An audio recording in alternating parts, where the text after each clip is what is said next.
Hi, ഞാനിന്നിവിടെ ഒരു മാങ്ങാച്ചാറിൻ്റെ video ആയിട്ടാണ് വന്നിരിക്കുന്നത്. 1 കിലോ മാങ്ങയാണ് ഞാനിവിടെ അച്ചാറിടാനായിട്ട് എടുത്തു വെച്ചിരിക്കുന്നത്. ആദ്യം നമുക്കതിനെ നന്നായിട്ട് കഴുകി വൃത്തിയാക്കി തുടച്ച് എടുക്കണം, വെള്ളമയമില്ലാതെ തുടച്ചെടുത്തതിന് ശേഷം നമുക്കത് അരിഞ്ഞെടുക്കാം.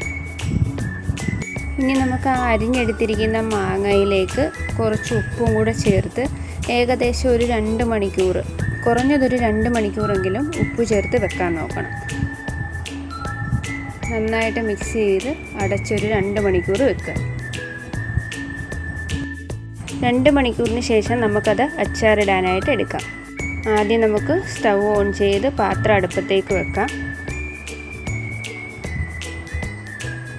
ആദ്യം നമുക്ക് പാത്രം അടുപ്പത്തേക്ക് വെച്ച് അത് ചൂടായി കഴിയുമ്പം നമുക്ക് അതിലേക്ക് വേണ്ടുന്ന നല്ലെണ്ണയാണ് ഞാനിവിടെ എടുത്തിരിക്കുന്നത്. നല്ലെണ്ണ ഒഴിച്ചു കൊടുക്കാം.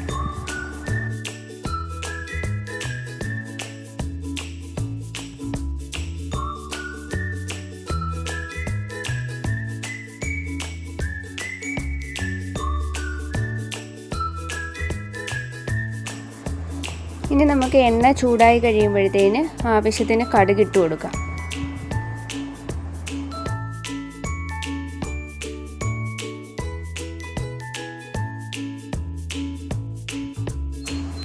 കടുക് പൊട്ടിത്തുടങ്ങുമ്പോൾ നമുക്ക് കറിവേപ്പില ആഡ് ചെയ്യാം.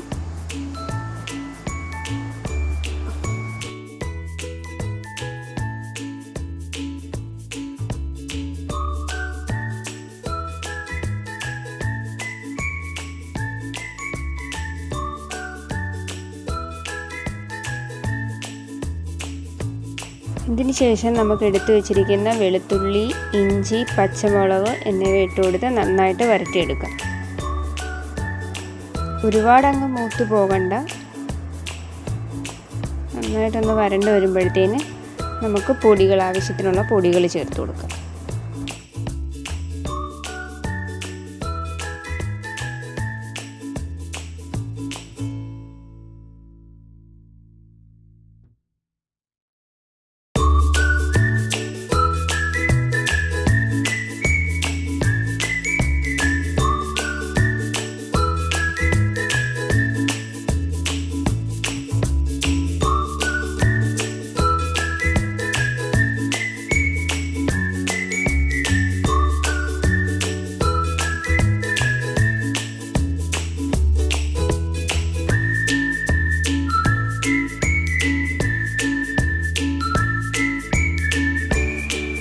നന്നായിട്ട് മൂത്ത് വന്നിട്ടുണ്ട്. നമുക്കിതിലേക്ക് മഞ്ഞൾപ്പൊടി ഇട്ട് കൊടുക്കാം. അതിനുശേഷം മുളക് പൊടി ഇട്ട് കൊടുക്കാം. ഞാനിവിടെ എടുത്തിരിക്കുന്നത് 5 സ്പൂൺ കാശ്മീരി മുളക് പൊടിയാണ്. അത് ഓരോരുത്തരുടെ എരിവിനനുസരിച്ച് ചേർത്ത് കൊടുക്കാവുന്നതാണ്.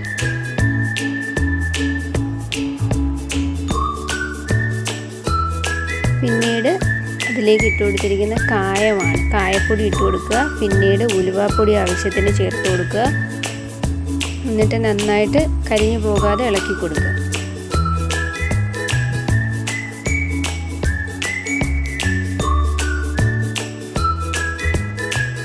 ഈ പൊടികളെല്ലാം നന്നായിട്ട് ഒന്ന് മൂത്ത് വന്നതിന് ശേഷം നമുക്ക് ഫ്ലെയിം ഓഫ് ചെയ്ത് കൊടുക്കാം.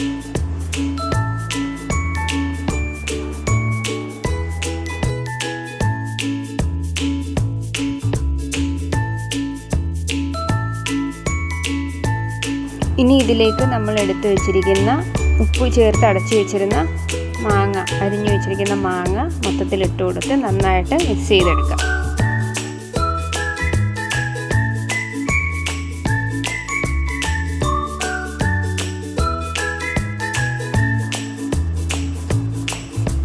തീ ഓഫ് ചെയ്ത് വെച്ചതിന് ശേഷമാണ് ഞാൻ മാങ്ങ ഇതിലേക്ക് ഇട്ട് കൊടുത്തത്. തീ ഓണാണെന്നുണ്ടെങ്കിൽ അതങ്ങ് വെന്തുടഞ്ഞു പോകും. അതൊന്ന് തീ ഓഫ് ചെയ്ത് വെച്ചിട്ട് മിക്സ് ചെയ്ത് കൊടുക്കണം.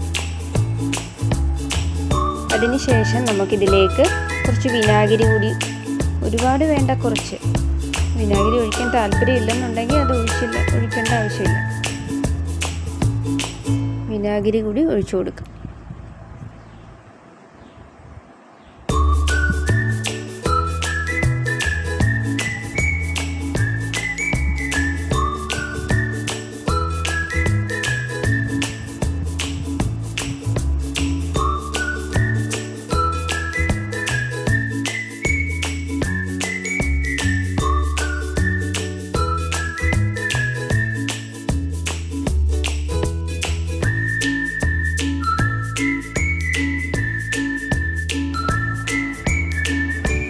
വീഡിയോ ഇഷ്ടപ്പെട്ടെങ്കിൽ എല്ലാവരും ഒന്ന് ട്രൈ ചെയ്ത് നോക്കണേ.